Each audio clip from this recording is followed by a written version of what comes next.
Di Rusia, tidak ada lagi satupun kilang minyak yang belum pernah diserang oleh drone Ukraina. Tadi malam, drone Ukraina terbang sejauh 1.500 km dan menyerang Gazprom Neftekhim Salafat di Bashkortostan.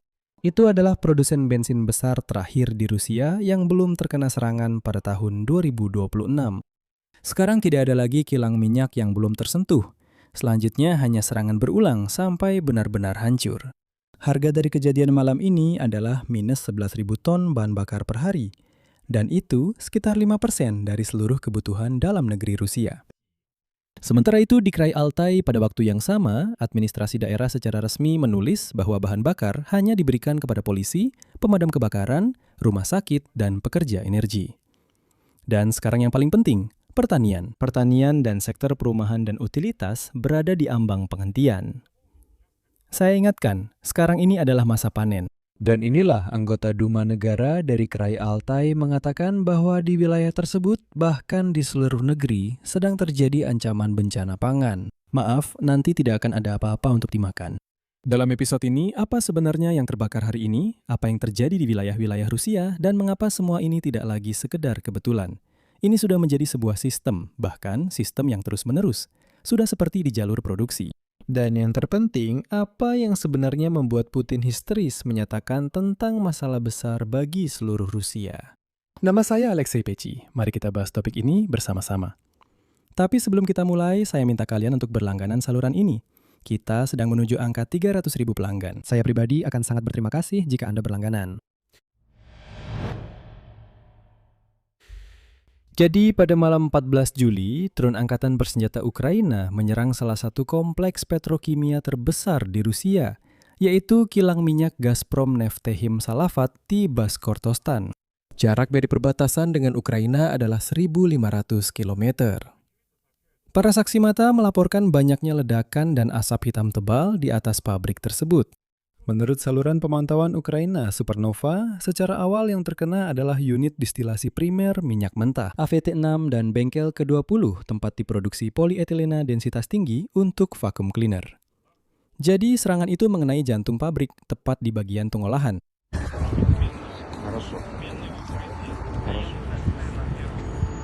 Jelas intinya ini mengenai PVT, bagian pompa asam.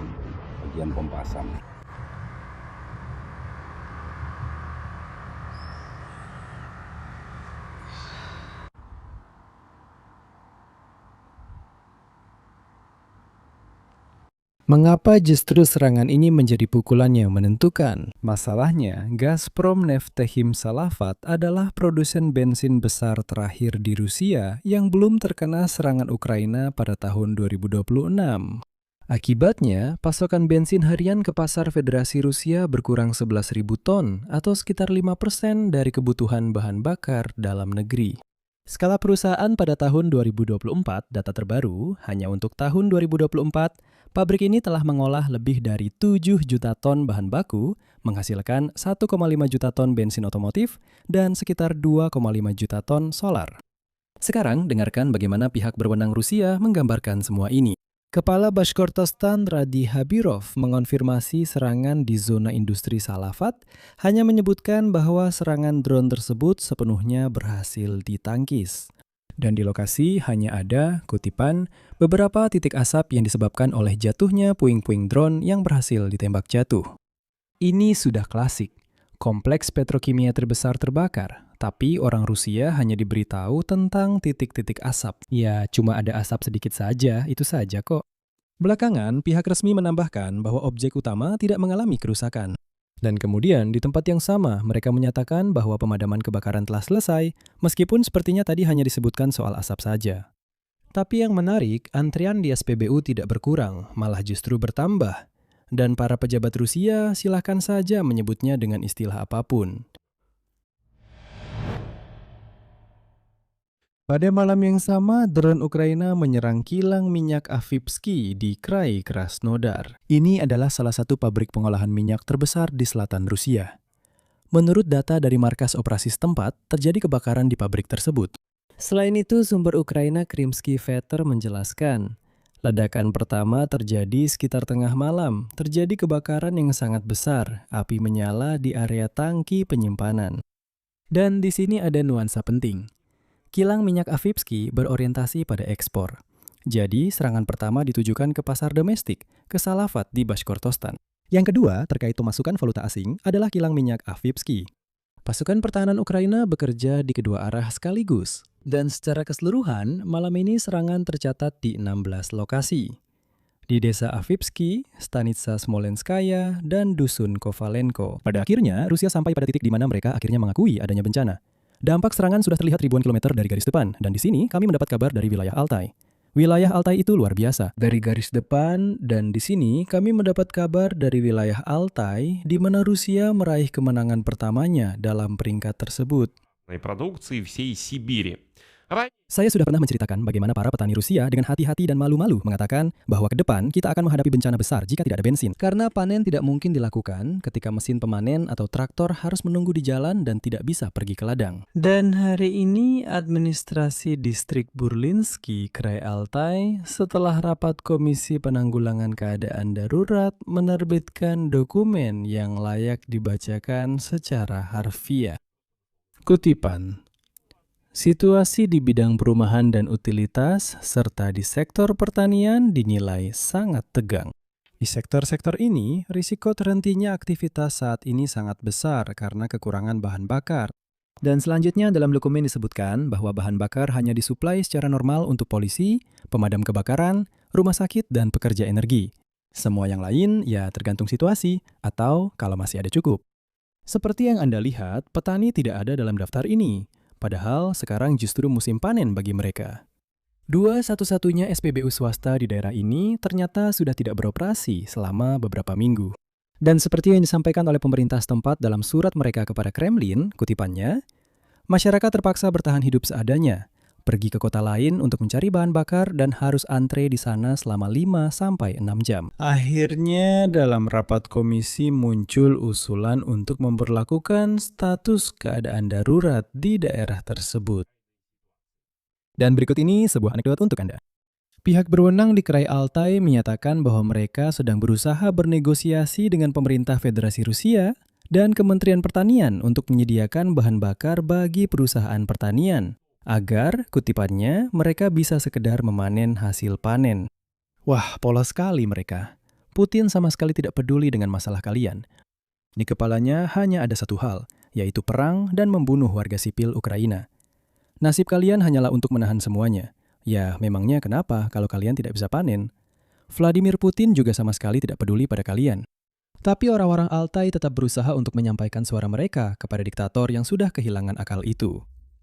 Dan inilah, anggota Duma Negara Federasi Rusia dari wilayah Altai, Maria Prosakova, memperingatkan bahwa kekurangan solar, larangan penjualan solar kepada petani dalam jerigen, dan lonjakan harga yang tajam dapat menyebabkan bencana pangan di seluruh wilayah. Berikut kutipannya. Orang-orang tidak tahu bagaimana mereka akan melakukan panen rumput, dan hasil panen bisa saja tertinggal di ladang.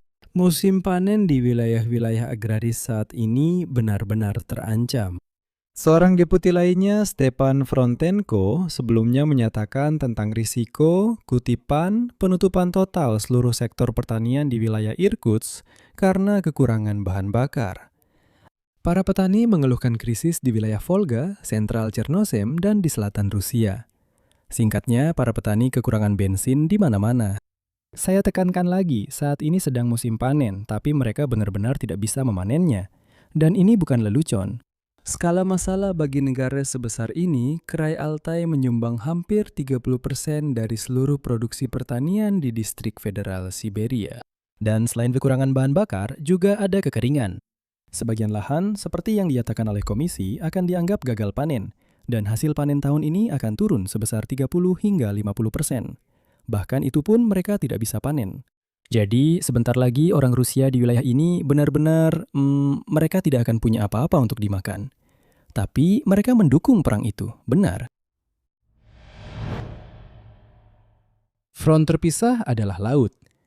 Setelah perburuan Ukraina terhadap armada bayangan di Laut Azov, pihak berwenang Rusia menyatakan bahwa mereka siap mengalihkan kargo ke arah lain dan bahwa hal itu sama sekali tidak akan mempengaruhi kemampuan ekspor. Saya ingatkan, mereka menutup kanal Don Azov itu, ya, atau apapun nama resminya, karena mereka tidak bisa mengekspor produk pertanian di sana. Sekali lagi, hanya saja pengalihan kargo itu selalu lebih mahal, lebih lama, dengan kerugian dan sebagainya. Dan ketika pemerintah mengatakan bahwa ini tidak akan berpengaruh, biasanya itu berarti sudah berpengaruh.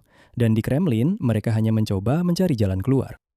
Dan yang penting, semua yang baru saja Anda dengar itu bukan sekedar rangkaian episode yang kebetulan saja. Tidak, ini adalah sebuah sistem yang baru saja dilembagakan secara institusional oleh Ukraina.